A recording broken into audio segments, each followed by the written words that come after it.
Before we get into this video, make sure you hit that subscribe button and the bell button to get notified every time I post. I'm waiting. Good, thanks. Hi, beautiful people. We're gonna be lighting this candle. I don't smell anything. Let's light this bad boy up.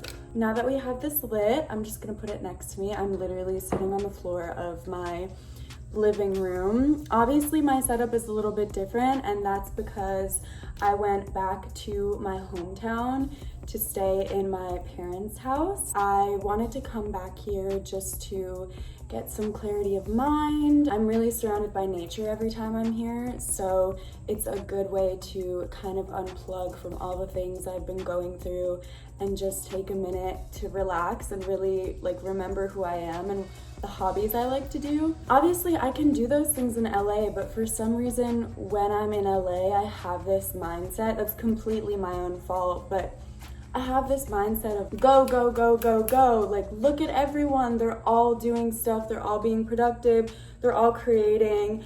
And what are you doing? You're doing nothing. I really beat myself up a lot in Los Angeles when I'm there, and stepping away from it now made me really realize that I was doing that, because I don't think I realized that. Something I want to start off by talking about is just like self-talk and the evolution of that throughout the pandemic. When it first started happening, it was around March, and I felt really good at the start of the pandemic, honestly, because I've always been super introverted, and so staying at home and having a reason to not make plans or not have to go out was something I really was looking forward to, and I had a really great few weeks in quarantine and I really liked it. But then as the months progressed, I think about halfway through, you guys know my childhood pet Rosie. I don't want to cry, so I'm really trying not to. My childhood pet Rosie passed. She was 16 years old. I got her when I was 5, so it was a really difficult thing that I had to go through. It's so weird, as I get older, I feel like, I mean, obviously this is a sad topic, so it makes sense, but I feel like I cry constantly, like all day over random little things. Anyway, the passing of Rosie was really difficult for me. It really took a toll on me. I didn't even realize, I think, the major effect it actually had on my mental health when I lost her. Having Rosie gave a lot of structure to my life. You know, I would wake up and she was expecting me to either say hello to her or prepare her a meal, and I always had to clean up after her with her pad because she didn't really go on walks and such. I felt this immense sense of responsibility and I loved it. I loved taking care of her. You know, she was more than a dog to me. She was family. So for me, it wasn't something like, oh, I have to go home because Rosie's waiting for me. Like I really wanted to go home because Rosie was waiting for me. Knowing that someone was gonna be there, super excited to see me whenever I got home from work or from a stressful day, that was a big relief to have that. And so when that was taken away from me very suddenly, because she got sick super rapidly and we didn't expect it, obviously. She had been of really good health her whole life and even up to the last week of her life. So it was really unexpected, and it just felt like a huge jolt in my life. After Rosie passed, it was really about kind of learning how to be there for myself and get out of bed for myself again and not for someone else or even something else. So after July, I feel like I gave up on taking care of myself for a little bit. You guys saw that I got very underweight and it was very difficult for me to gain any, and I'm still kind of struggling with that, you know, having an appetite and finding a reason to eat food sometimes is really hard for me. It's like sometimes I feel like eating has become a bit of a chore for me in quarantine, because like I feel like, especially in LA, there was so much I wanted to be working on, whether that be a YouTube video or a post for Instagram or, you know, even brainstorming ideas, that I never got hungry. I put eating on the back burner of the priorities list, and that's not good because, like I had told you guys, I already lost so much weight when I got very ill in March. So on top of that, just I feel like I really neglected my body for a while there. So I've really been trying to, instead of replaying those same habits that I had in LA, like wake up, have a set schedule, you need to film right now, you need to do this, this, and this, your checklist is here, if you don't do any of this, you're a failure today. I was very productive and I'm proud of myself for doing all of that, and it was amazing. It was a period of extreme and rapid growth, and I think I changed as a person completely since March, completely. Like, I needed that period of time to kind of look within myself and be like, okay, where do I need to heal? Where am I lacking? Where am I hurting? And so when I was forced to be with myself for so long, I could really sit and analyze where specifically I was hurting. And those things came up very, very rapidly for me and very obviously, and they manifested themselves into every aspect of my life. You know, I started kind of lacking at my job, and I was having trouble connecting with people like I used to and having conversations, and it felt like the enjoyment that I felt for anything, even doing my makeup or posting on Instagram, which is something that used to bring me so much happiness and joy because it's an outlet for my creativity. Even that, the fun was sucked out of it. So that's why I started to post more honestly. And I was like, well, instead of pretending to be okay, and I have it together at all times. And so for me, it was a big fear of mine to show that I didn't have it together and I didn't have it all figured out. And there were some things that I was uncertain about, and that's okay. That was really hard for me. I'm so glad that I did it and that I allowed myself to be genuine online and post my struggles with acne or just in general, like with my weight, just being very candid. And it's really helped me accept myself and to be confident throughout every step of the way. Being confident throughout my hardships proved to me that beauty does not lie within any of these outer physical things. And I always knew that, you know, growing up as a child model and actress, I was always forced to look at beauty and appearance and body image, and that was always something I was forced to deal with. And not saying that the industry, you know, forced me to be a certain way or look a certain way. I just think the nature of it sometimes sweeps you into it. And so growing up with that, I was swept into it very early, but I also very early on realized, like, this is not all there is to it. Obviously, appearance is not all there is to it. And beauty, of course, is very powerful. And I do believe that a lot of people who are conventionally attractive do get a lot more privilege than those who are not considered to be conventionally attractive. I do personally agree with that, and I think it's a big issue. I think what I really realized throughout this past year of my life really is that showing that you're human, showing that you're okay being imperfect, that you're not scared, that vulnerability is okay, that's real beauty. And that is what takes courage, and that's what people see and they say, wow, this is beautiful, I'm touched by this. Another thing that happened to me during this pandemic was really interesting. I felt like it was kind of a long time coming, and it's definitely been inspired and influenced by the people around me. I fell in love with love and loving myself and really purely loving the people around me for who they are and not for who I think they're gonna be, or not loving expecting anything back. And with that comes a lot of patience for people and understanding for people. And I realized that in the past it was really difficult for me to do that a lot of times, you know, especially when someone would hurt me and I would immediately put up my defense mechanism, you know, some walls up or something, because I didn't want to get hurt because I've been hurt so many times in the past.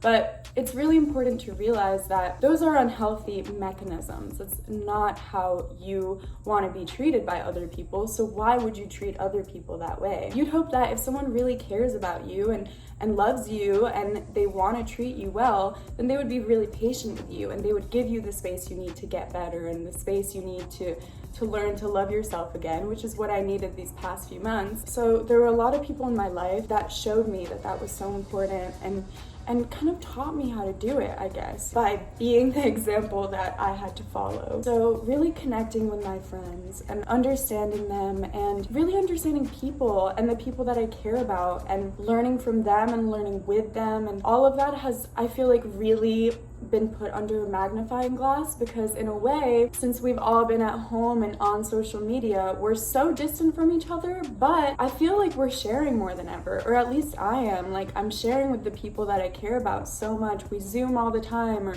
I send voice notes all the time, and I send pictures of what I'm doing, and I want to post for you guys because I'm allowed to be at home and creating, and that's wonderful. So I think I've been connecting with people more than ever in a way, especially obviously online. It really made me realize how I treat people really matters, really matters. And if I believe that kindness is important and you need to treat people the way they want to be treated and blah blah blah, then I need to live by those principles. I can't continue to cut people off because it hurts me to deal with certain situations. I think a lot of it had to do with learning how to let go of situations I can't control, because I love to be in control of my life and every aspect, and if I can't, I feel like I start changing my appearance. And I'm sure you guys can relate, like if you feel like your life is spiraling, you cut bangs or something. I do those same things. I have those same habits and tendencies, and I feel like they manifest more in me and like my appearance and the way I eat, or even the way I plan my day, or, you know, I'll escape from where I am by traveling.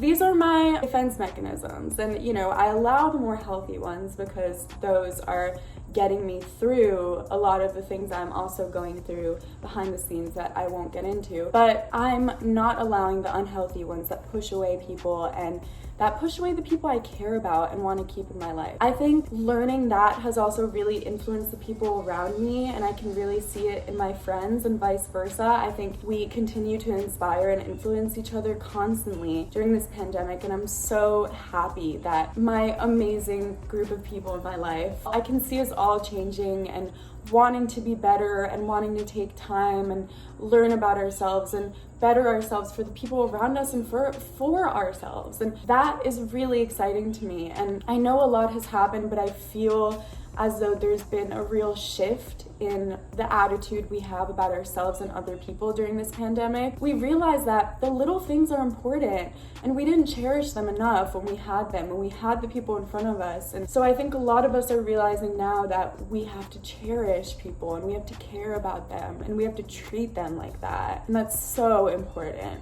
I can't stress that enough. The most important person that you have to be doing that to, especially right now as we're still in the pandemic, be doing that to yourself. Be your best friend through this. Be patient, because these times are so uncertain. I mean, we've never been through this before. I don't know about you, but I've never been through a global pandemic, you know, of this scale, where I can't travel to see my family in Europe if I wanted to right now. I haven't seen my family since December, and that's really difficult. Being patient with yourself through these times is the most important thing, because this has never happened before, and this isn't your fault, so why are you punishing yourself like it is? It's so unnecessary. It's so unnecessary. I think the biggest influence on me throughout this pandemic that made me have this sort of spiritual awakening also were the Toltec wisdom books, especially The Fifth Agreement and The Four Agreements and The Mastery of Love and The Power of Knowledge. Those books really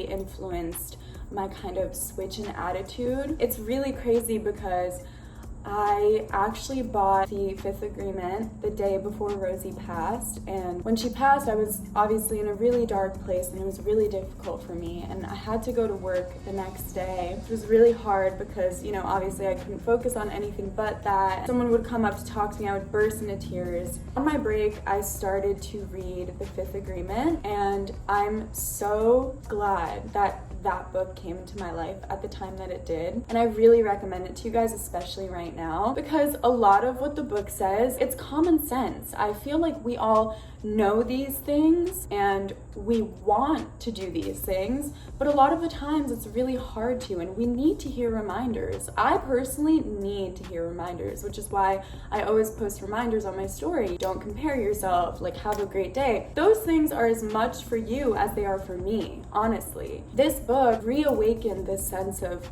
yeah, you're right. I am the master of my own life and destiny. The things I say and put out are my life. If I have a really negative perception of my life, then my life is gonna feel that way too. And so I knew all of these things, and I read all of these books and I absorbed all of this information, but I was still really, really, really in a dark place. And so this is when I'd say we're kind of getting to present. This was like last month. I was really feeling alone. I felt like I had no one, even though I had a lot of people. And it was just, I think I was really at my wit's end, and being in Los Angeles for almost a year and not being able to come back home for a while, I think that also took a toll on me. So I decided spontaneously to come to the East Coast and just get a little bit of a break from all of it so I could step back and kind of reflect on what was happening to me and just what was happening in general. And I can't tell you enough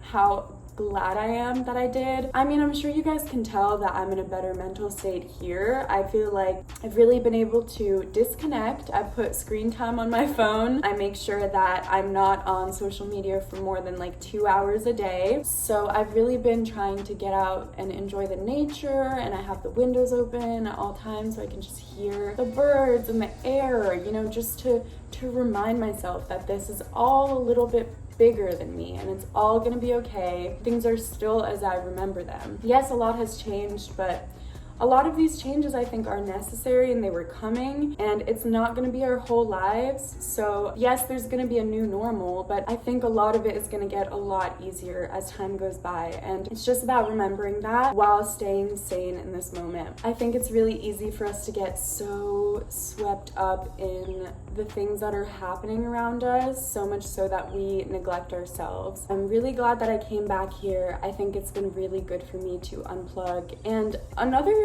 thing that's just been really amazing is just having this creative outlet of YouTube and of Instagram and of Twitter. I feel like for me, taking pictures and creating outfits and looks and videos, a lot of the time I do that as escapism because I don't want to think about what's happening in my daily life. So I'm like, okay, let me make this video. It's gonna be so cute, it's gonna be so fun, and for a second I can be Abril Rios, YouTuber, Instagrammer, and not Abril Rios, the girl who has to deal with planning out her whole future these uncertain times, you know. It's stressful, especially as someone who just turned 21 last December. I don't have a set job. I have to pay rent, you know, like I don't even know what I'm doing. I don't know what I'm doing. I'm just gonna be real with you guys. I have no idea what I'm doing. But I realize that doesn't matter. You have to let go. I realized before this pandemic, I never knew what I was doing. But it was only when I was forced inside to look at myself that I realized that I didn't know what I was doing, if that makes sense. And yes, maybe it felt like I didn't know what I was doing even more because it felt like the whole world as I knew it was taken away in a way. But I think it's just really an attitude change that happened. And when I noticed that that was happening, I had to really step away from myself and my fears and my anxieties and be like, okay, what is the truth here? Like, what can I really decipher as what's happening? And so I would make lists and be like, this is the truth. I went to work today. I got 3 new pimples. I slept 4 hours. Things like that. Things that are factual, not assumptions, not opinions, things that are factual. I would write those down. I would write down some things I was grateful for, things that happened to me, something that someone said to me that really stuck with me. Someone told me that I inspired them, and I wrote that down because to inspire someone I really cared about, someone who's really close to me, really meant a lot to me. And so I would write that down and just focusing on those things for the day. And yes, there was so much more that I could write down that I was thinking about, and I would allow myself to do that if I was having a really stressful day, you know, instead of sitting Sab down and venting to her for 3 hours like we do a lot. I would sit down with my diary and vent to it and be like, I just feel, and not punishing myself for the things I felt. If I felt at that moment like, oh my god, things are never gonna change, I'm I'm never gonna get out of this, I'm so stressed out, then I would write that down, because that's how I felt in the moment. Even if it wasn't true, that's how I felt. And at that moment, I was allowing myself to vent my feelings. So I would allow anything to come onto that page that I felt. And that's so freeing. And we need to stop denying ourselves of those outlets. Your friends should be that outlet sometimes because they care about you. But I realize that we mirror each other because we're so empathetic. And sometimes I bring myself down when people are down. And that's okay. I think sometimes people do it with their friends, but it's unhealthy. It really is. And it does affect you after a certain point. Becoming more accepting of the situation with COVID and also the situation with just life in general and what's happening really also allowed me to become super accepting of my skin, because if I was already gonna be accepting of things that were out of my control with the whole world, then why not be accepting of myself in the same way? It was just a no-brainer for me. I feel like at the beginning, when I first started to get breakouts, I kind of was reluctant to post it, and I wanted to be that change, but I didn't feel like people wanted that for me for a while there, and it was really frustrating. I felt like I was in this funk for a while with Instagram and everything, and I was like, okay, well maybe YouTube would be better because then I can really talk to you guys and let you guys know what's happening. And I'm glad that I did get on YouTube when I did, because I feel like it really has opened up a new way for me to communicate with you guys and communicate on a different level that I was craving to have for so long. I remember when I first started to gain a sort of social media presence with Instagram, and I was so frustrated that people only cared to see my face, and whenever I would post my opinion on my story, I would get a lot of like, shut up, and like, no one cares, and got a lot of that at the beginning. And I think everyone kind of does, especially when they're first starting out and growing, because people kind of just assume you're this image and this, I don't know. It's weird. I think when we look at influencers online, it's very easy to just see them for the pictures they post, and it's very easy to forget that they're a real person that poos. They take out the trash, they mop their floors, you know, I hope so. Like, felt like I was in a real funk for a while with Instagram, and that really scared me because it really made me realize that I did care about it, and I did really enjoy the platform I had with you guys and creating for you guys. I think as I became more and more accepting of my acne, but like really accepting of it, and not just accepting because I had to be, because that's what it was at the beginning. I was like, well, it's on my face, I have to accept this, so I'm just gonna deal with it, I'm just gonna post it, whatever, this is me. It wasn't like a thrilled to be doing it sort of thing at the beginning, but as time went on, I think you can even tell by the way I posted, it began to be something where I was like, well, I want to show people that I'm proud of this. I want to show people that I don't care, because I know that people see it. I know that people know. People aren't stupid. Like, what, I think I can hide it for the rest of my life? I can just Photoshop it for the rest of my life? Why would I do that? Why? So as I was asking myself all these questions, and as I said before, really digging deep and finding out what actually it was about acne that made me feel so insecure, as I dug all those things up, I let go of them, because I brought them to the surface and I dealt with them, which was so hard. And that's why I feel like the pandemic has been so hard, because it's brought up all of these issues, like I said, within myself to the forefront. And my body, my mind, everything is like, here, deal with this. This is urgent right now. This is calling out to you. And so I've had to literally set everything else aside and put myself at the forefront and be like, okay, I'm gonna deal with these things. And I did. I dealt with a lot of baggage that I haven't dealt with my whole life, like the way I treat people, relationships in the past I've had with people, everything came up and everything was dealt with. You know, even past childhood things that I never dealt with, everything came back up. Everything. I'm glad that it did, because yes, it was so uncomfortable for a while and I felt so lost for a while, but I feel like I'm coming out of this much stronger than before, because I mean, I would have never ever in my life have posted any, you know, selfie where my breakout was as bad as it was. And I feel like when I first came to the East Coast, my skin started to break out a little bit worse for a second, and I really kind of got down on myself again. And then that's when this post started doing really well on Twitter and on Instagram. And I wrote the caption one day because I needed to hear the message, and I had no one who was going to tell me that unless I like asked my friend to talk, you know, but I had no one that was gonna like text me like, hey Abril, don't forget that, you know, things are out of your control. No one was gonna do that but me. So I wrote that caption for myself, and if anyone needed to hear it, I was glad to be the conveyor of that message. But I truly didn't expect the response it received, and I still am like, I still don't know how I feel about having like 4 or 5 million people see me with a breakout. Going from crying because I had to walk 3 blocks to my dermatologist with no makeup on because I was afraid that the people on the streets of New York were gonna see me and think, oh my God. It was silly, I know. But going from that to having 5 million people see my selfies with acne that are completely unedited, you know, that's a huge